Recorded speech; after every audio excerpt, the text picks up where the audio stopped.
हमने हमारी इससे पहले वाली वीडियोस में मनी सर्कुलेशन के बारे में समझा था। दैट मीन्स कि इकोनॉमी में पैसा घूमता कैसे है वो समझा, और इसी के साथ हमने ये समझा कि इकोनॉमी में पैसा घूमना स्टार्ट कहाँ से होता है, that is from the banking sector. अब बैंकिंग सेक्टर में कितना पैसा होना चाहिए और कितना पैसा वो मार्केट में देना चाहिए एज अ लोन, वो किस पे डिपेंड करता है, वो है मार्केट की कंडीशन, यानी कि इकोनॉमी परफॉर्म कैसा कर रही है in terms of growth and in terms of development. तो आज की इस वीडियो में हम यही चीज समझेंगे कि किस तरीके से एक इकोनॉमी की परफॉर्मेंस बैंकिंग सेक्टर को इंपैक्ट करती है। तो इसको बेटर समझने के लिए हम सबसे पहले इंडियन इकोनॉमी का एक ओवरव्यू समझेंगे, फिर हम बैंकिंग सेक्टर का एक ओवरव्यू समझेंगे, एंड देन हम देखेंगे कि ये इकोनॉमी किस तरीके से बैंकिंग सेक्टर को इंपैक्ट कर रही है। So let's start with our discussion, जहां पे हम सबसे पहले देख रहे हैं कि इंडियन इकोनॉमी का एक ओवरव्यू।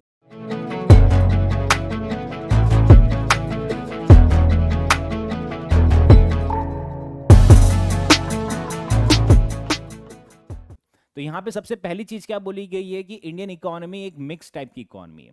अब मिक्स इकोनॉमी का मतलब कैसा होता है कि तीन टाइप की इकोनॉमी होती है। पहला तो हो जाता है कैपिटलिस्ट इकोनॉमी, दूसरा हो जाएगा सोशलिस्ट इकोनॉमी, एंड तीसरा हो जाएगा मिक्स इकोनॉमी। ओके, अब कैपिटलिस्ट इकोनॉमी में ऐसा होता है कि जो भी मार्केट में प्राइस होती है, यानी कि मान लीजिए कि मेरे को एक वाटर बॉटल परचेज करनी है। अब वो वाटर बॉटल की परचेज करने के लिए मेरे को एक प्राइस पे करनी पड़ेगी। तो ये प्राइस की वैल्यू कौन डिसाइड करेगा, वो मार्केट के फोर्सेस डिसाइड करेंगे। तो दो मार्केट के फोर्सेस होते हैं, पहला हो जाता है डिमांड और दूसरा हो जाता है सप्लाई। यानी कि वो बॉटल की प्राइस किस पे डिपेंड रहेगी, वो मार्केट की डिमांड और सप्लाई पे डिपेंड रहेगी कि वो बॉटल की कितनी डिमांड है और उसके अकॉर्डिंगली उसकी कितनी प्राइसेस है। यानी कि यहाँ पे प्राइस डिसाइड करने में सरकार का कोई भी इंटरवेंशन नहीं होता, यानी कि यहाँ पे गवर्नमेंट इंटरवीन नहीं करती इन कैपिटलिस्ट इकोनॉमी।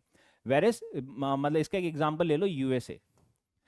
और वेरेस सोशलिस्ट इकोनॉमी में जो भी प्राइसेस होती है वो मार्केट फोर्सेस डिसाइड नहीं करती, वो वहां पे गवर्नमेंट डिसाइड करती है मेजोरिटी ऑफ द गुड्स की। यानी कि जो मेजर गुड्स हो जाते हैं या जिसको हम बोलते हैं फैक्टर्स ऑफ प्रोडक्शन, जो बोलते हैं ना कि लैंड, लेबर, रिसोर्सेज और एक्सेट्रा, जो फैक्टर्स ऑफ प्रोडक्शन है उसकी प्राइसेस गवर्नमेंट डिसाइड करती है, राइट। और वेरेस अगर मिक्स इकोनॉमी की बात करते हैं तो मिक्स इकोनॉमी में इनिशियली जो प्राइस होती है वो डिमांड और वो सप्लाई पे डिपेंड करती है।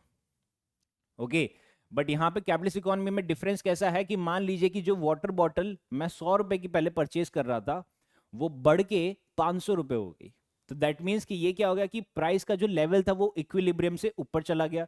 सो वंस ये अगर इक्विलिब्रियम से ऊपर चला जाएगा तो वहां पे गवर्नमेंट इंटरवीन करेगी। यानी कि पहले गवर्नमेंट इंटरवीन नहीं करेगी जब तक एक प्राइस एक लेवल पे चल रहा है, फिर जैसे ही वो प्राइस एक इक्विलिब्रियम से ऊपर चला गया या नीचे चला गया तो वहां पे गवर्नमेंट इंटरवीन आएगी। तो दैट मीन्स कि ये क्या है, ये एक मिक्स टाइप की इकोनॉमी है जिसके अंदर एक कैपिटलिस्ट इकोनॉमी का सिस्टम चलता है कि प्राइसेस डिमांड और सप्लाई पे डिपेंड करती है। बट जैसे ही वहां पे गवर्नमेंट जैसे ही वहां पे प्राइस का लेवल जो इक्विलिब्रियम से ऊपर चला जाता है तो वहां पे सोशलिस्ट इकोनॉमी की तरह वहां पे गवर्नमेंट का इंटरवेंशन स्टार्ट हो जाता है, right. So India is a mix kind of economy. Okay, अब सेकंड चीज जो हमें समझनी है इंडिया के बारे में कि इंडिया एक फिफ्थ लार्जेस्ट इकोनॉमी है बाय नॉमिनल जीडीपी। अब जीडीपी का मतलब जैसे हमें पता है कि जीडीपी का मतलब क्या है कि the total number of goods और सर्विसेज प्रोड्यूस इन ईयर, कि एक साल में कितने गुड्स और सर्विसेज प्रोड्यूस किए जाते हैं। So that is the meaning of GDP. अब इसको दो तरीके से कैलकुलेट किया जाता है, पहला है नॉमिनल जीडीपी और दूसरा है रियल जीडीपी। इसको हम एक एग्जांपल से समझते हैं कि मान लीजिए कि 2022 में मैंने एक बिजनेस स्टार्ट किया था पिज्जा बेचने का। ठीक है, मैं पिज्जा बेचने का मैंने बिजनेस स्टार्ट किया था। तो मैंने 100 पिज्जा बेचे, कितने रुपए में, 10 रुपए में। यानी कि मेरा कितना रेवेन्यू हुआ, 1000 रुपए का, राइट। तो ये क्या है, ये पिज्जा का जीडीपी है कि पिज्जा ने जीडीपी का कंट्रीब्यूशन किया है 1000 रुपए तक का। ओके, अब 2023 में मैंने जो पिज्जा मैं बेच रहा था, इस बार मैंने 120 पिज्जा बेचे और उसकी प्राइस मैंने लगा दी इस बार 12 रुपए, राइट। तो यानी कि यहां पे कितना हो गया, 1440 रुपए तक का आ गया। पहले 1000 रुपए था, फिर 1440 रुपए तक का आ गया। यानी कि यहां पे ग्रोथ कितना हुआ है, ये ग्रोथ हुआ है 44% का। लेकिन क्या इकोनॉमी एक साल में 44% से ग्रो हुई है? नहीं ग्रो हुई है, राइट। तो ये क्या हम कह सकते हैं कि ये जो वैल्यू निकाली है 44%, ये हमें एक्चुअल पिक्चर नहीं बता रही है इकोनॉमी की। ये क्या बता रही है? ये एक नॉमिनल पिक्चर बता रही है। So this is what, this is a nominal GDP की। ये हमें एक्चुअल पिक्चर नहीं बता रही है। एक्चुअल पिक्चर क्या होती है कि पिज्जा का प्रोडक्शन बढ़ा है, राइट, लेकिन उसका प्राइस भी बढ़ गया है। अगर प्राइस सेम रहता और प्रोडक्शन बढ़ता तो हमें एक रियल जीडीपी का पिक्चर मिलता। तो रियल जीडीपी का पिक्चर क्या होगा कि पहले प्राइस क्या था? 10 रुपए, और पिज्जा का प्रोडक्शन कितना हो गया है? 120 रुपए। तो ये कितना हो गया? ये 1200 रुपए हो गया। तो जो 1000 रुपए था उससे बढ़ के 1200 हो गया, यानी कि ये कितना बढ़ गया? ऑलमोस्ट 20% जैसा बढ़ गया। So this is what, this is real GDP, right. यानी कि ये प्राइस इंक्रीज नहीं कवर कर रहा है, ये प्रोडक्शन इंक्रीज कवर कर रहा है। क्योंकि प्राइस इंक्रीज कवर करने से क्या हो रहा है कि ये एक नॉमिनल जीडीपी बता रहा है। That means this is not the actual picture कि इकोनॉमी 44% से ग्रो नहीं हुई है, बट इकोनॉमी शायद 20% से ग्रो हुई है, right. So this is how ये कैलकुलेट होता है। तो इंडिया जो फिफ्थ लार्जेस्ट इकोनॉमी है ना, वो नॉमिनल जीडीपी पे कैलकुलेट किया है। That India is a fifth largest economy bye nominal GDP. Third है कि इंडिया के पास पॉपुलेशन काफी ज्यादा, ऑलमोस्ट 140 करोड़ की जनता है इंडिया के पास। और ये जनता अपने साथ चैलेंज भी लेके आ रही है और अपॉर्चुनिटी भी लेके आई है। अपॉर्चुनिटी का कैसा है कि हमारे पास इतनी ज्यादा जनता है तो हम इनसे काम करवा सकते हैं, राइट। और अगर सब काम मिलके काम करेंगे तो इंडिया बहुत जल्दी विकसित देश बन जाएगा। बट चैलेंज क्या है कि हमारे पास काम नहीं है देने को।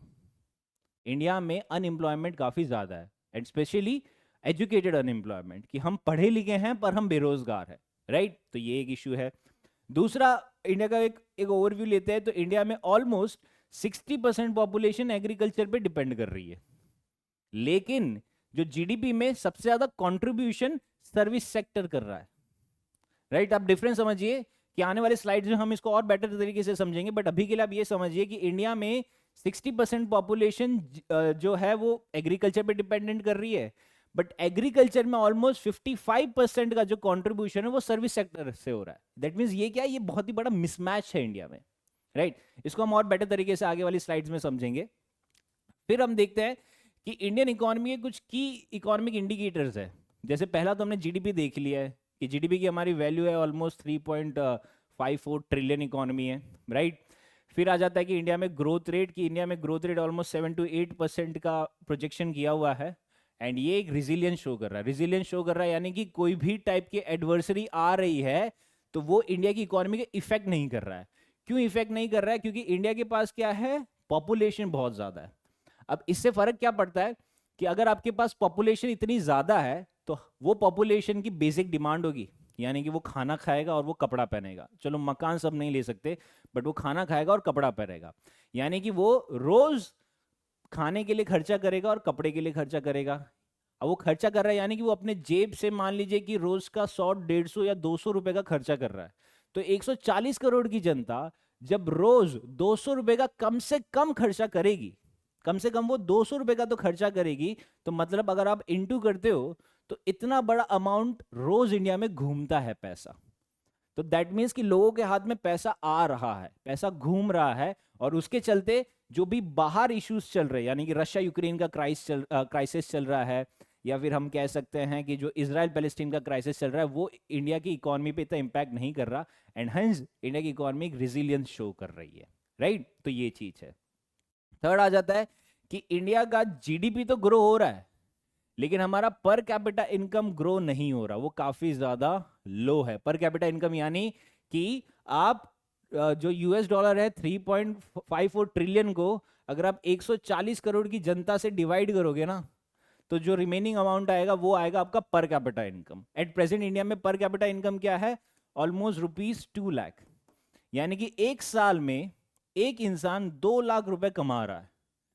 2 लाख रुपए में कुछ नहीं हो सकता, राइट। आपको कम से कम 10-12 लाख कमाने पड़ेंगे, तब आप एक हेल्दी लिविंग जी सकते हो। दैट मीन्स उसमें आप खुद का ध्यान रख सकते हो और आपके माँ बाप का, आपके बच्चों का, सबका ध्यान रख सकते हो, राइट। तो दैट मीन्स 2 लाख काफी कम है। So this is the per capita income जो इंडिया की है, राइट।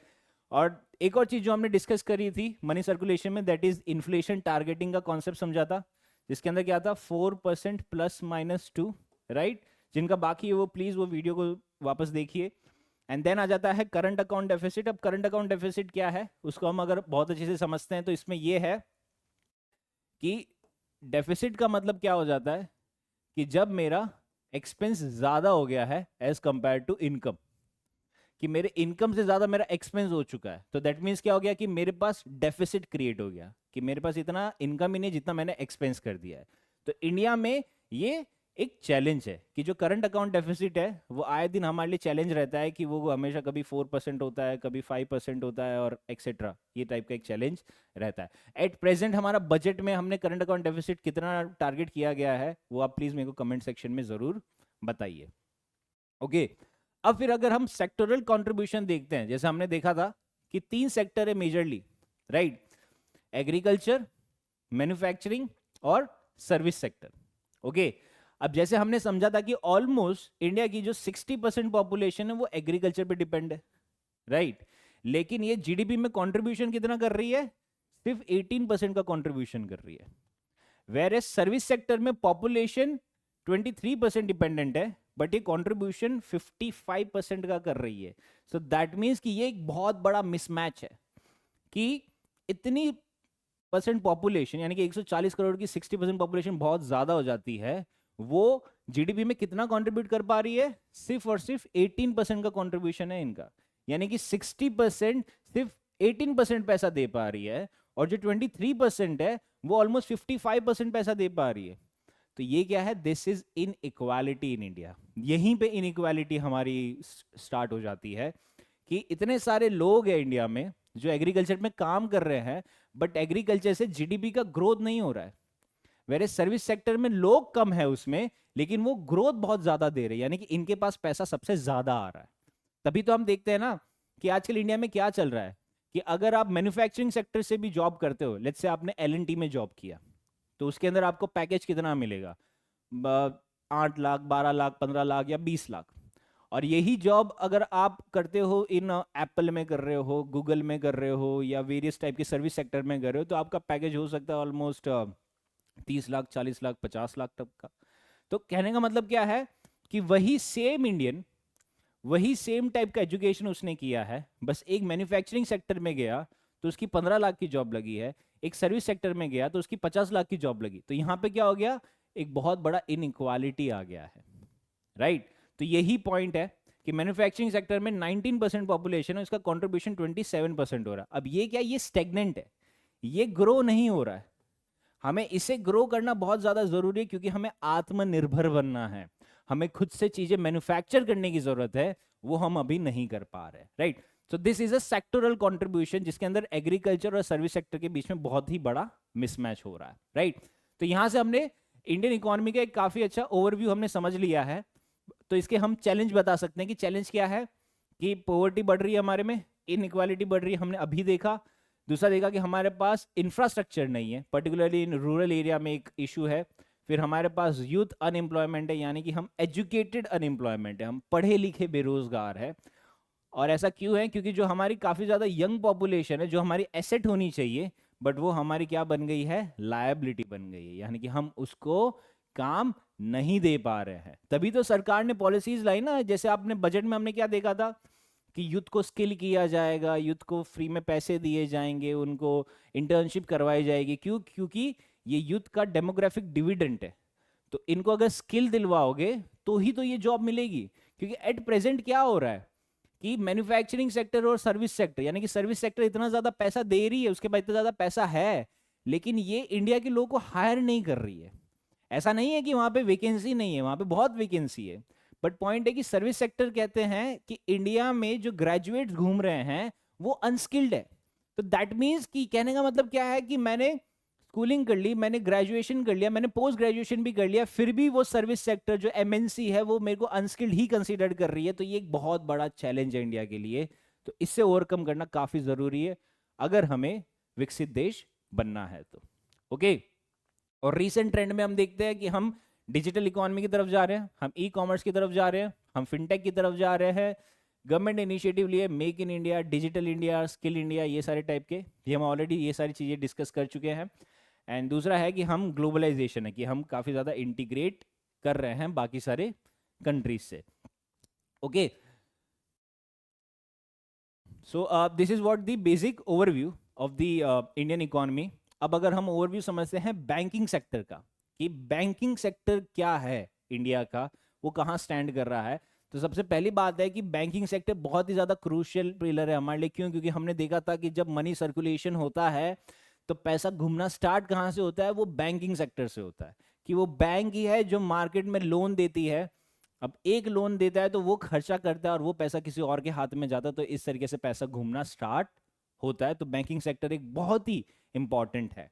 वेरेस काफ़ी ज़्यादा टेक्नोलॉजिकल चेंजेस हो रहा है, तो बैंकिंग सेक्टर खुद भी काफ़ी ज़्यादा इवॉल्व हो रहा है, रेगुलेटरी चेंजेस आ रहे हैं और चेंजिंग कस्टमर एक्सपेक्टेशन हो रही है, कि कस्टमर एक्सपेक्टेशन बढ़ रही है। क्योंकि हमने जैसे फिनटेक देखा, तो फिनटेक क्या कर रहे हैं कि हमें काफ़ी अच्छी सर्विसेज दे रहे हैं जो हमारी ट्रेडिशनल बैंकिंग इतने अच्छे से नहीं दे पा रही है, ये एक इशू है। फिर दूसरा है कि इंडिया में ये एक बहुत ही इंपॉर्टेंट रोल प्ले करता है to support the economic growth and development. क्योंकि जो भी हमारी सरकार पॉलिसी बनाएगी उसके अकॉर्डिंगली वो बैंक सेक्टर को उस पर वर्क करना पड़ेगा, एंड देन वो फिर हमारे इकोनॉमी की ग्रोथ और डेवलपमेंट को वो सपोर्ट करेगी, राइट। तो इस तरीके से हमने देखा कि एक बैंकिंग सेक्टर का ब्रीफ ओवरव्यू हमें आ गया। अब इसकी अगर हम परफॉर्मेंस देखते हैं कि हमारी बैंकिंग सेक्टर इंडिया की किस तरीके से परफॉर्म कर रही है, तो हमारा सबसे बड़ा जो कंसर्न था नॉन परफॉर्मिंग एसेट, वो अब हमारा कम हो रहा है, राइट। ये हमारा अब काफी ज्यादा कम हो चुका है। तो जब मेरा एनपीए कम हो गया है तो मेरा प्रॉफिट बढ़ जाएगा, राइट। तो ये भी एक फायदा हुआ। अब दूसरा है कि इंडिया में जो क्रेडिट है लोग ज्यादा लेने लग गए, कि जो बैंक क्रेडिट लोग ज्यादा ले रहे हैं, यानी कि लोग लोन ज्यादा ले रहे हैं। अब लोग लोन क्यों लेते हैं? वो कोई भी टाइप का खर्चा करने के लिए, यानी कि मान लीजिए कि वो कोई भी बिजनेस सेटअप कर रहा है, कोई घर ले रहा है या एक्सेट्रा चीजें, तो दैट मीन्स लोग पैसा यूज कर रहे हैं। तो जितना ज्यादा लोग बैंक से पैसा लेंगे उतना ज्यादा मार्केट में पैसा घूमता जाएगा, और जितना ज्यादा पैसा घूमेगा एक इकोनॉमी ग्रोथ स्टेज पे चलती रहेगी। अगर जैसे पैसा घूमना बंद हो गया तो वो नीचे आ जाएगा, वापस आएगा तो वो वापस ऊपर आएगा। तो मतलब इकोनॉमी में पैसा घूमते रहना जरूरी है, राइट। फिर है कि जो डिजिटल पेमेंट है इंडिया में वो काफ़ी ज़्यादा इंक्रीज हो चुका है, हमने अभी देखा था। फाइनेंशियल इंक्लूजन भी काफ़ी ज़्यादा इंक्रीज हो चुका है, ये हमने हमारी वीकली करंट अफेयर की वीडियो में ये पूरा डिटेल में कवर किया है, राइट। अब अगर बैंकिंग सेक्टर में कुछ इश्यूज के बारे में समझते हैं, तो वहाँ पे सबसे पहला इशू क्या है कि जो नॉन परफॉर्मिंग एसेट है वो अभी भी चैलेंज है, बट किसके लिए? एमएसएमई सेक्टर और एग्रीकल्चर सेक्टर। कि जो एग्रीकल्चर और एमएसएमई सेक्टर है वहां पे ये अभी भी चल रहा है, कि कई सारे एमएसएमई सेक्टर्स, अगर आप याद करोगे जो हमारे पहले के आरबीआई गवर्नर रह चुके रघुराम राजन, उन्होंने एक स्टेटमेंट दिया था कि जो अगला नॉन परफॉर्मिंग एसेट रहेगा जो इंक्रीज होगा वो एमएसएमई सेक्टर्स में रहेगा। और एमएसएमई सेक्टर हमारे लिए बहुत ज्यादा इंपॉर्टेंट है। क्यों? क्योंकि ये लोग क्या करते हैं, ये लेबर हायर करते हैं, राइट। ये लेबर हायर करते हैं, क्योंकि जितने ज़्यादा लेबर हायर होंगे उतने ज़्यादा एम्प्लॉयमेंट बढ़ेगी, यानी कि हम लोगों को रोज़गार दे पाएंगे। बट ये रोज़गार तब मिलेगा जब एमएसएमई में काम होगा, इसलिए ये सेक्टर बहुत ज़्यादा इंपॉर्टेंट है इंडिया के लिए, राइट। दूसरा चैलेंज क्या है कि हम कई बार देखते हैं कि जो इकोनॉमिक शॉक्स है, इकोनॉमिक शॉक्स यानी कि जो ग्लोबल इकोनॉमिक इश्यूज होते हैं, रशिया यूक्रेन क्राइसिस हो गया, इसराइल पैलेस्टीन इशू हो गया, इसराइल ईरान इशू हो गया, तो ये सबसे क्या होगा कि जो ट्रेड होता है वो एक बार का रुक जाता है। तो जब ट्रेड रुकता है तो वहां पे इशू होना स्टार्ट हो जाता है। तो यही चीज यहाँ पे बताई गई है that this sector is susceptible to global economic downturns. फिर आ जाता है साइबर सिक्योरिटी का इशू, क्योंकि जैसे हम डिजिटली जितना ज़्यादा ग्रो भी हो रहे हैं तो उतना हमारे पास साइबर सिक्योरिटी का इशू भी आ रहा है, राइट। साइबर अटैक हो रहे हैं डिजिटल प्लेटफॉर्म पे, फ्रॉड हो रहा है, एक्सेट्रा चीज़ें। प्लस जो नई फिनटेक कंपनीज आ रही है वो नया टाइप का कंपटीशन दे रही है। तो कहने का मतलब ऐसा है कि इस तरीके से हम देख सकते हैं कि बैंकिंग सेक्टर काफ़ी ज़्यादा इवॉल्व हो रहा है। तो जब ये इवॉल्व होता है तो उसके अकॉर्डिंगली इसके रेगुलेशंस चेंज होते रहते हैं। तो जितने ज़्यादा रेगुलेशन चेंज होते हैं ना उतना ज़्यादा बैंकिंग सेक्टर को इश्यू होता है। बट ये रेगुलेशन चेंज करना भी ज़रूरी है, इसलिए हम आए दिन पढ़ते हैं ना कि आरबीआई ने ये एक नया इनिशिएटिव लाया, आरबीआई ने ये एक नया चेंज किया। तो उसका ऑब्जेक्टिव क्या है कि जो भी ये टाइप के नए इश्यूज जो हो रहे हैं ना उनको चेंज करने के लिए, यानी कि उससे फाइट करने के लिए तो हेंस हम कह सकते हैं कि रेगुलेटरी चेंजेस यहाँ पे काफ़ी ज़्यादा इंक्रीज हो रहे हैं इंडिया में। ओके, अब हम देखते हैं कि इकोनॉमी की परफॉर्मेंस बैंकिंग सेक्टर को कैसे इम्पैक्ट करती है, क्योंकि पहले हमने क्या देखा, एक इंडियन इकोनॉमी का ब्रीफ ओवरव्यू ले लिया तो हमें आइडिया आ गया कि अच्छा इंडियन इकोनॉमी ऐसे चल रही है, बैंकिंग सेक्टर इन इंडिया इस तरीके से चल रहा है। तो अब हम ये देखेंगे कि इंडियन इकोनॉमी बैंकिंग सेक्टर को कैसे इम्पैक्ट कर रही है, राइट। तो सबसे पहला क्या है कि इकोनॉमिक साइकिल्स के बारे में आता है, दैट इज बिजनेस साइकिल। अब बिजनेस साइकिल दो टाइप के होते हैं, पहला आ जाता है बूम साइकिल और दूसरा आ जाता है bust cycle, right. Boom cycle में क्या होता है कि इकोनॉमी में मनी फ्लो इंक्रीज हो गया, मनी सप्लाई बढ़ गई, राइट। और बस्ट में क्या होता है कि जो मनी सप्लाई थी वो कम हो गई। ये मेजर डिफरेंस होता है, राइट। तो जहां पे पैसा ज्यादा इंक्रीज होगा तो वहां पे लोगों के हाथ में पैसा ज्यादा आएगा, लोग के हाथ में जितना पैसा आएगा वो उतना खर्चा करेंगे, तो इकोनॉमी में ग्रोथ बनती रहेगी। बट इसके अंदर भी एक इक्विलिब्रियम लेवल का कॉन्सेप्ट होता है कि यहाँ पे जो पैसा घूम रहा है वो एक इक्विलिब्रियम के अंदर होना चाहिए, यानी कि जो टारगेट सेट किया गया है आरबीआई ने 4% ±2 जो इन्फ्लेशन है वो उसके अंदर रेंज में होना चाहिए। अगर वो 4% से ज़्यादा हो गया, मान लीजिए वो 6% चला गया या 7% चला गया, तो वहाँ पे क्या हो गया कि इकोनॉमी में बूम आ गया है। और अगर वो 2% के आसपास चला गया या 2% से कम चला गया तो वहां पे इकोनॉमी में बस्ट आ चुका है। So this is what economy में साइकिल चलता है, राइट। कि कोई चीज पता है ना कि शेयर्स में क्या बोला जाता है कि एक शेयर अगर ऊपर उठा है तो वो नीचे गिरेगा, जो नीचे गिरा है वो ऊपर भी उठेगा। तो ये साइकिल चलता है इकोनॉमी में, जिसको इकोनॉमिक साइकिल से कहा जाता है, इसको बिजनेस साइकिल करते हैं, राइट। तो जैसे बूम आता है तो वहां पे क्रेडिट की डिमांड बढ़ने लग जाती है, राइट, पैसा ज्यादा इंक्रीज हो जाता है और दे आर चांसेस कि वहाँ पे नॉन परफॉर्मिंग एसेट भी इंक्रीज हो जाते हैं। तो यहाँ पे जो लैंडिंग होनी चाहिए वो काफ़ी कॉशियस फॉर्म में होनी चाहिए। तो कहने का मतलब क्या है कि जो इकोनॉमी में चेंज हुआ है बिजनेस साइकिल से, उसके अकॉर्डिंगली बैंकिंग सेक्टर अपनी पॉलिसी चेंज करता है, क्योंकि अगर बूम आ गया है तो लोगों के हाथ में पैसा ज़्यादा आने लग जाएगा, तो वहाँ पे बैंकिंग सेक्टर अपनी पॉलिसी चेंज करेगा। अगर बस्ट आ गया है तो लोगों के हाथ में पैसा कम आ रहा है, तो उसको बढ़ाने के लिए बैंकिंग सेक्टर अपनी पॉलिसी वापस चेंज करेगा, राइट। फिर आ जाता है इन्फ्लेशन का कॉन्सेप्ट कि जैसे जैसे इन्फ्लेशन बढ़ता है, यानी कि समझ लीजिए कि फूड इन्फ्लेशन इंक्रीज हो गया है, तो बैंकिंग सेक्टर अपनी वापस अपनी पॉलिसी को चेंज करेगा। अगर इन्फ्लेशन कम हो गया यानी कि हम डिफ्लेशन की तरफ चले गए हैं कि पैसा काफ़ी ज़्यादा गिर गया है, तो वापस अब बैंकिंग सेक्टर अपनी पॉलिसी चेंज करेगा। सिमिलरली जो ग्लोबल इकोनॉमिक ट्रेंड होते हैं, यानी कि जो ग्लोबल इकोनॉमिक शॉक्स हो रहे हैं, लाइक फाइनेंशियल क्राइसिस हो जा रहा है या ट्रेड वॉर्स हो जा रहे हैं ग्लोबल लेवल पे, उसके अकॉर्डिंगली अपनी पॉलिसी चेंज करता है। इसका एक बेस्ट एग्जांपल क्या है कि जब पेंडेमिक आया था, यानी कि जब कोविड आया था, कि जब कोविड आ गया था पेंडेमिक, तो वहाँ पे देखा था कि बस्ट का सीजन आ गया था, यानी कि बस्ट साइकिल आ गया था कि पैसा बहुत ज़्यादा कम हो गया था लोगों के पास। तो यहाँ पे आरबीआई ने क्या बोला कि बैंकिंग सेक्टर को इकोनॉमी में पैसा और ज़्यादा बढ़ाना चाहिए, यानी कि मनी सर्कुलेशन, जो मनी सप्लाई कॉन्सेप्ट है उसमें और ज़्यादा पैसा डालो ताकि लोगों के हाथ में पैसा बना रहे, क्योंकि लोगों के हाथ में पैसा आएगा तो वो खर्चा करेंगे, तो इकोनॉमी में पैसा घूमता रहेगा। अगर पैसा आना बंद हो गया तो पैसा घूमना बंद हो जाएगा, तो मतलब लोगों के हाथ में पैसा नहीं आएगा, तो अल्टीमेटली वहां पे डिफ्लेशन जैसे क्राइसिस आ जाएंगे। तो ये चीज हुई थी, राइट। तो this is the basic example कि किस तरीके से इकोनॉमिक साइकिल जो होता है वो बैंकिंग सेक्टर की पॉलिसी को इंपैक्ट करता है, राइट। अब जो सेकंड चीज है कि हमारे जो डेमोग्राफिक फैक्टर्स है वो बैंकिंग सेक्टर को कैसे इंपैक्ट करते हैं। तो पॉपुलेशन ग्रोथ हो गई है, अब पॉपुलेशन ग्रोथ बैंकिंग सेक्टर को कैसे इंपैक्ट करती है कि मान लीजिए कि पॉपुलेशन इंक्रीज हुई है इंडिया में, तो जब पॉपुलेशन इंक्रीज होगी तो लोग पैसा कमाएंगे, वो पैसा कमाएंगे तो वो लोग अकाउंट में अपना बैंक अकाउंट खोलेंगे, उसके अंदर सेविंग करेंगे, उसके अंदर इन्वेस्टमेंट करेंगे, तो यहाँ पे बैंकिंग सर्विस की नीड इंक्रीज हो जाएगी, फर्स्ट थिंग। और सेकंड थिंग क्या है कि इंडिया में जो अब जो पॉपुलेशन आ रही है वो डिजिटाइज ज़्यादा हो रही है, यानी कि उनको बैंक जाना पसंद नहीं है। उनको ऐसा है कि बैंक हमारे पास आ जाए या मेरे को ऑनलाइन कुछ बता दो, मैं सारा ऑनलाइन ही कर दूंगा। तो ये भी एक नया टाइप का चैलेंज क्रिएट हो रहा है बैंकिंग सेक्टर, और उसके अकॉर्डिंगली सारी बैंक्स नेट बैंकिंग पे आ गई है।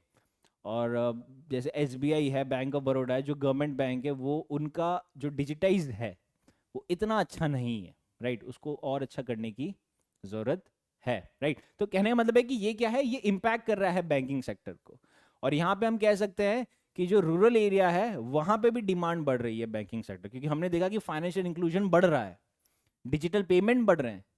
ये क्यों बढ़ रहे हैं? क्योंकि हम डिजिटाइज हो रहे हैं और हमारी पॉपुलेशन ग्रोथ हो रही है, तो वो बैंकिंग सेक्टर को इम्पैक्ट कर रहा है, राइट, दो इन अ पॉजिटिव सेंस। वेरेज जो एज डिस्ट्रीब्यूशन वो भी इम्पैक्ट कर रहा है कि इंडिया एट प्रेजेंट क्या है, काफी ज्यादा यंग इकोनॉमी है। तो यंग इकोनॉमी है तो बैंकिंग सेक्टर क्या करेंगे, वो इंश्योरेंस के प्रोडक्ट ज़्यादा बेचेंगे अभी, कि आप इंश्योरेंस करवा लो, आप एक सोशल सिक्योरिटी करवा लो कि जब आप बूढ़े होगे तो आपको ये पॉलिसी की ज़्यादा ज़रूरत पड़ेगी। वैसे अगर सब बूढ़े होंगे तो वो इंश्योरेंस नहीं लेंगे अब, क्योंकि बूढ़े होने के बाद वो इंश्योरेंस नहीं लेते, बूढ़े होने के बाद वो सोशल सिक्योरिटी स्कीम्स लेते हैं, वो अपना पैसा इन्वेस्ट करवाते हैं, राइट। तो कहने का मतलब ऐसा है कि जैसे जैसे एज का डिस्ट्रीब्यूशन चेंज होगा उस तरीके से बैंकिंग सेक्टर अपनी पॉलिसी चेंज करेगा। फिर इंडिया अर्बनाइज ज़्यादा हो रहा है, तो जितना ज़्यादा अर्बनाइज हो रहा है उतने ज़्यादा बैंकिंग सेटअप्स हो रहे हैं, यानी कि जो बैंक का आउटलेट है, बैंक की ब्रांचेस है, वो उतनी ज़्यादा इंक्रीज हो रही है, तो ये भी एक इम्पैक्ट कर रहा है, राइट। वेरेज आप देखते हैं जब टेक्नोलॉजिकल एडवांसमेंट होती है, तो हमने अभी देखा कि डिजिटल बैंकिंग का ज़माना आ गया है, और इनको काफ़ी ज़्यादा जो इम्पैक्ट कर रहा है वो है फिनटेक, कि जो फिनटेक होता है वो काफ़ी ज़्यादा इम्पैक्ट कर रहा है, यानी कि जो फाइनेंशियल टेक्नोलॉजी कंपनीज होती है वो इनका एक बहुत बड़ा कंपटीशन बनी हुई है अभी, जो ट्रेडिशनल बैंकिंग है। तो जितना ज़्यादा बैंकिंग जो डिजिटल बैंकिंग इंक्रीज हो रही है, उतना ज़्यादा चैलेंज क्रिएट हो रहा है बैंकिंग सेक्टर के लिए, क्योंकि हमारे पास अभी तक इतना ज़्यादा डिजिटल इंफ्रास्ट्रक्चर नहीं है, और बैंकों के पास भी नहीं है कि वो हर एक कस्टमर को डिजिटल सर्विस दे पाए, तो ये एक चैलेंज क्रिएट होता है, तो इससे ओवरकम करना ज़्यादा ज़रूरी है। फिर पॉइंट है कि जितना ज़्यादा डिजिटाइजेशन बढ़ेगा उतना ज़्यादा साइबर सिक्योरिटी थ्रेट्स भी बढ़ रहे हैं, कि हम देख रहे हैं कि साइबर अटैक का एक इशू है, तो एक रोबस्ट सिक्योरिटी मेजर बनाने की ज़रूरत होती है बैंकिंग सिस्टम को। तो डिजिटाइजेशन का दो इम्पैक्ट हो रहा है, पहला क्या है कि डिजिटल इंफ्रास्ट्रक्चर बढ़ाना है, और दूसरा है क्यों बढ़ाना है, क्योंकि हमारे पास साइबर सिक्योरिटी का थ्रेट बहुत हो रहा है। और तीसरा जो इम्पैक्ट है कि डेटा एनालिटिक्स हो रहा है, क्योंकि हमने देखा कि अभी रिसेंट डेवलपमेंट क्या हो रहा है इकोनॉमिक में, एआई का इशू आ गया है, यानी कि इशू तो नहीं कह सकते हम, ये कह सकते हैं कि आर्टिफिशियल इंटेलिजेंस इंक्रीज हो गया है। अब जब एआई आ गया तो ये क्या कर रहा है, ये सारा डेटा खुद ही एनालाइज करके दे दे रहा है आपको, ओके। अब पॉइंट कैसा है कि ये बैंक को हेल्प कर रहा है कि आप एक इन्फॉर्म डिसीजन ले पाओ, रिस्क मैनेज कर पाओ, और एक पर्सनलाइज सर्विस दे पाओ, क्योंकि हमने हमारी वीकली करंट अफेयर में कई सारे देखा था कि एक सेबी ने सेवा करके पोर्टल लाया है, आरबीआई ने कुछ पोर्टल लाया है, आईडीएफसी ने लेके आया है, एचडीएफसी लेके आया है, आईडीबीआई बैंक लेके आया है। तो कहने का मतलब क्या है कि ये सारे क्या कर रहे हैं, ये एआई के तरफ जा रहे हैं, कि ये एआई क्या करेगा, आपका एक फ्रॉड को डिटेक्ट करेगा, और जैसे आपका फ्रॉड डिटेक्ट होगा तो वो बता देगा कि भाई ये एक इशू क्रिएट हुआ है। दूसरा ये क्या कर रहा है कि एक कस्टमर को सर्विस देने के लिए, जैसे मेरा अगर अकाउंट है, लेट्स से एसबीआई में मेरा अकाउंट है, तो एसबीआई वाले क्या करेगा, जो उसका एआई होगा वो ये देखेगा कि मैं हर महीने कितना पैसा डिपॉजिट कर रहा हूँ और कितना विड्रॉ कर रहा हूँ, और मेरे पास कितना पैसा बच रहा है, और अगर मैं एक्सपेंस भी कर रहा हूँ तो मैं कहाँ कहाँ कर रहा हूँ, तो उसके अकॉर्डिंगली वो क्या करेगा, मेरे को एक फाइनेंशियल लिटरेसी देगा, वो मेरे को एडवाइस करेगा कि आप अपना पैसा इतना सेव करो, इतना इन्वेस्ट करो और इतना एक्सपेंस करो। तो ये सब क्या है, दिस इज डेटा एनालिटिक्स, ये मतलब होता है डेटा एनालिटिक्स का, जो आपने डेटा को सारा कलेक्ट किया, उसको एनालिस किया, और देन उसके अकॉर्डिंगली आपने एक प्रोडक्ट पिच कर दिया जो कस्टमर को पसंद आ गया, राइट। तो ये होता है, सो टेक्निकल एडवांसमेंट इस तरीके से बैंकिंग सेक्टर को अफेक्ट कर रहा है। फिर आ जाता है कॉम्पिटिटिव लैंडस्केप। कॉम्पिटिटिव लैंडस्केप का मतलब क्या है कि जो कंपटीशन हो रहा है वो काफ़ी ज़्यादा हो गया बैंकिंग सेक्टर में, स्पेशली फ्रॉम कहाँ से हो गया है, फ्रॉम फिनटेक कंपनीज हो गया है। जितनी ज़्यादा फिनटेक कंपनीज हो रही है उतना ज़्यादा कंपटीशन हो रहा है। और आपने ये भी देखा कि अभी जो बैंक मर्जर है वो काफ़ी ज़्यादा इंक्रीज हो गए, क्योंकि बैंक अकेले इतना सर्वाइव नहीं कर पा रही है, उसको किसी ना किसी का सपोर्ट चाहिए, तो ये एक इम्पैक्ट कर रहा है। देन आ जाता है जो ग्लोबल प्लेयर्स होते हैं, जो फॉरेन बैंक्स है, ये भी बहुत बड़ा कंपटीशन दे रहे हैं। क्यों? क्योंकि फॉरेन बैंक्स की जो सर्विसेज है वो काफ़ी ज़्यादा अच्छी है as compare to our domestic bank. Domestic bank के कंपेयर में फॉरेन बैंक की सर्विसेज काफ़ी ज़्यादा अच्छी है, तो ये भी उनको इम्पैक्ट कर रहा है। अब ये क्यों हो रहा है? क्योंकि ये ग्लोबलाइजेशन से हो रहा है, कि हम खुद को ग्लोबलाइज कर रहे हैं, एंड उसके अकॉर्डिंगली ये हमारा इकोनॉमिक परफॉर्मेंस है जो बैंकिंग सेक्टर को इम्पैक्ट कर रहा है, ओके। फिर आ जाता है रेगुलेटरी एनवायरनमेंट। जैसे हमने अभी देखा कि बैंकिंग सेक्टर काफी ज्यादा इवॉल्व हो रहा है, इकोनॉमीज काफी ज्यादा इवॉल्व हो रही है, तो उसके चलते नए टाइप के चैलेंजेस आ रहे हैं। जैसे एआई का चैलेंज देख लिया हमने, साइबर थ्रेट का चैलेंज देख लिया, फ्रॉड का चैलेंज देखा। तो इसके अकॉर्डिंगली क्या होता है कि जो रेगुलेटरी नॉर्म्स है वो आए दिन चेंज होते रहते हैं। तो उसके अंदर एक आ जाता है Basel norms, right. Basel norms के बारे में हम ऑलरेडी डिस्कस कर चुके हैं, राइट। तो आप प्लीज़ हमारी वीडियो देखिए, उसमें और अच्छे से आपको बेसिक क्लैरिटी मिल जाएगी कि एक इंटरनेशनल बेसिक इंटरनेशनल बैंकिंग का रेगुलेशन होता है जो ये बताता है कि आपको कितना कैपिटल रखना चाहिए खुद के पास बैंक को, और कितना आपको बाहर इन्वेस्ट करना चाहिए, यानी कि आपको लोन देना चाहिए। फिर है कि आरबीआई की गाइडलाइन आए दिन चेंज होती है। चेंज इन द सेंस कि ये भी ऐसा नहीं कि उसको शौक है चेंज करने का, ये इससे चेंज कर रहा है कि हमें जो कस्टमर है, जो सिटीजन है, उनका इंटरेस्ट को वो और अच्छे से प्रोटेक्ट कर सके। और फिर आता है कि फाइनेंशियल इंक्लूजन की पॉलिसीज काफ़ी ज़्यादा इंक्रीज हो जा रही है फ्रॉम गवर्नमेंट सेक्टर से। हमने अभी देखा कि फाइनेंशियल इंक्लूजन क्यों इंपॉर्टेंट है इससे पहले वाली वीडियोज़ में, क्योंकि फाइनेंशियल इंक्लूजन जितना ज़्यादा होगा उतना ज़्यादा हम फॉर्मल इकोनॉमी पे आएंगे और हमें फाइनेंशियल लिटरेसी बढ़ेगी, और जिससे मेरे को पता चलेगा कि मेरे को कितना पैसा सेव करना चाहिए और कितना इन्वेस्ट करना चाहिए और कितना एक्सपेंस करना चाहिए। So this is the objective of financial inclusion. तो ये सारी चीज़ें क्या कर रही है, बैंकिंग सेक्टर के प्रोडक्ट्स को और उसके सर्विसेज को इम्पैक्ट कर रही है। ओके, सो ये तो सारा कंटेंट था जो हमने डिस्कस कर लिया। अब अगर इस पे क्वेश्चन देख लेते हैं, that which of the following is a primary function of banking sector in an economy. इसका प्राइमरी फंक्शन क्या है? क्या वो मनी क्रिएट करता है? नहीं, वो तो आरबीआई करता है। क्या वो इंटरेस्ट रेट रेगुलेट करता है? वो भी आरबीआई करता है। सेविंग्स करता है? यस, वो मेरी सेविंग करता है। इम्प्लीमेंटिंग फिजिकल पॉलिसी की, banking sector physical policy implement तो करता है, बट वो इसका प्राइमरी फंक्शन नहीं है। इसका प्राइमरी फंक्शन क्या है कि लोग बैंक में पैसा क्यों रखते हैं? ताकि मैं पैसा सेव कर सकूं। स्टार्टिंग का कॉन्सेप्ट तो यही से स्टार्ट हुआ था ना, कि आपको घर वाले अभी भी क्यों बोल रहे हैं बैंक में अकाउंट खुलाओ, उसमें पैसा रखो, क्योंकि आप अगर खुद के पास पैसा रखोगे तो खर्च हो जाएगा, आपको पता भी नहीं चलेगा। और बैंक के पास अगर पैसा रखोगे तो आपका सेव रहेगा। हालांकि जब से ये यूपीआई और क्यूआर कोड आया है, वो भी सेम ही हो गया कि पैसा फटाफट खत्म ही हो रहा है, सेव इतना नहीं हो पा रहा है।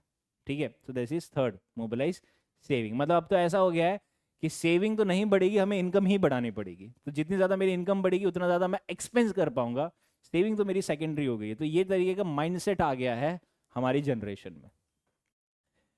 फिर है how does a booming economy impact the banking sector. Booming economy यानी कि जब वहां पे मनी फ्लो काफी ज्यादा इंक्रीज हो गया है, तो हम कह सकते हैं कि यहाँ पे क्या हो गया है, इकोनॉमिक ग्रोथ चल रहा है, ग्रोथ और डेवलपमेंट का पीरियड चल रहा है, right. So this is booming economy. तो ये बूमिंग इकोनॉमी बैंकिंग सेक्टर को कैसे इंपैक्ट करती है? बाय डिक्रीजिंग लोन डिमांड, कि लोन डिमांड उससे कम हो जाती है? नहीं। बाय इंक्रीजिंग एनपीए, क्या उससे एनपीए बढ़ता है? नहीं। क्या उससे प्रॉफिट कम होता है? नहीं। क्या वो क्रेडिट ग्रोथ को स्टिमुलेट करता है? यस, कि इंडिया में क्रेडिट ग्रोथ, जो क्रेडिट ग्रोथ होती है उसको और ज़्यादा स्टिमुलेट किया जाता है विद द हेल्प ऑफ, जब इकोनॉमी बूम होती है। तो इसका करेक्ट आंसर आ जाएगा stimulates credit growth. Next question है, which of the following is the most significant challenge for public sector banks in India in adapting to the changing financial landscape. की financial landscape को change करने के लिए सबसे बड़ा सिग्निफिकेंट चैलेंज क्या है इंडिया बैंकिंग सेक्टर के लिए, राइट। क्या उनके पास कैपिटल की कमी है? ये सिग्निफिकेंट चैलेंज नहीं है। हाँ, कैपिटल की थोड़ी कमी है, बट सिग्निफिकेंट चैलेंज नहीं है। Excessive competition from foreign banks, this is not also a significant challenge. Over Reliance in technology, this is also not a significant challenge. Balancing social obligation with commercial viability, yes, ये एक challenge है। इसका मतलब क्या है कि सोशल ऑब्लिगेशन क्या है कि फाइनेंशियल इंक्लूजन करना है, बट साथ में मेरे को मेरा प्रॉफिट भी तो देखना है, क्योंकि बैंक क्या है, एक आखिर है तो एक इंस्टीट्यूशन ही ना, एक कंपनी है। अब कंपनी को एक साल से दूसरे साल तक पहुंचने के लिए उसको प्रॉफिट निकालना पड़ेगा ना एक साल में। वो प्रॉफिट कब निकलेगा? जब उसके प्रोडक्ट ऐसे होंगे कि कस्टमर ने ज्यादा परचेज किया है, तो वो प्रॉफिट निकाल पाएगा। बट इसका मेन ऑब्जेक्टिव भी क्या हो रहा है कि उसको फाइनेंशियल इंक्लूजन भी करना है, उसको रूरल एरिया में भी एक बैंक ब्रांच सेटअप करनी पड़ेगी, एसबीआई और बैंक ऑफ बड़ौदा। तो वहां पे क्या है कि ये एक सिग्निफिकेंट चैलेंज है कि वो प्रॉफिट वायबिलिटी पे भी फोकस नहीं कर पा रहे अच्छे से, और ना ही वो सोशल ऑब्लिगेशन पे भी खास फोकस कर पा रहे हैं। तो ये एक बहुत बड़ा चैलेंज है। फिर है how does financial inclusion contribute to overall economic growth. कि ओवरऑल इकोनॉमिक ग्रोथ में फाइनेंशियल इंक्लूजन कंट्रीब्यूट कैसे करता है? तो हम कह सकते हैं कि बाय इंक्रीजिंग इनकम इनइक्वालिटी, नहीं। By reducing the size of informal economy, that is right, कि इनफॉर्मल इकोनॉमी की साइज कम करता है, कि हम फाइनेंशियल इंक्लूजन क्यों ला रहे हैं, ताकि लोग फॉर्मल सेक्टर में आए, फॉर्मल इकोनॉमी में आए, अपना बैंक में अकाउंट खुलाए, तो वो फॉर्मल सेक्टर में आएंगे। तो इसका करेक्ट आंसर आ जाएगा बी। क्या उससे सेविंग रेट कम हो रही है? नहीं। फाइनेंशियल इंस्टेबिलिटी हो रही है? वो भी नहीं। एक्सेस टू क्रेडिट काफी कम हो रहा है? वो भी नहीं। तो इसका करेक्ट आंसर आ जाएगा B, by reducing the size of the informal economy. Next is the question of the day, that is, which of the following best describes a key opportunity for the Indian banking system in the coming year? कि आने वाले साल में इनमें से कौन सा आपका एक की अपॉर्चुनिटी रहेगा, राइट, फॉर बैंकिंग सेक्टर के लिए? क्या वो रहेगा कि increase reliance on traditional banking models, या expansion of financial inclusion to rural area, या reduce focus on digital technology, या strengthening of government control over the banking sector, या none of the above, right? अपना answer जरूर बताइए in comment section में। Okay, so this was it from today's video. In the coming video will be covering more such kind of topics. Till then, stay safe and study well. Thank you.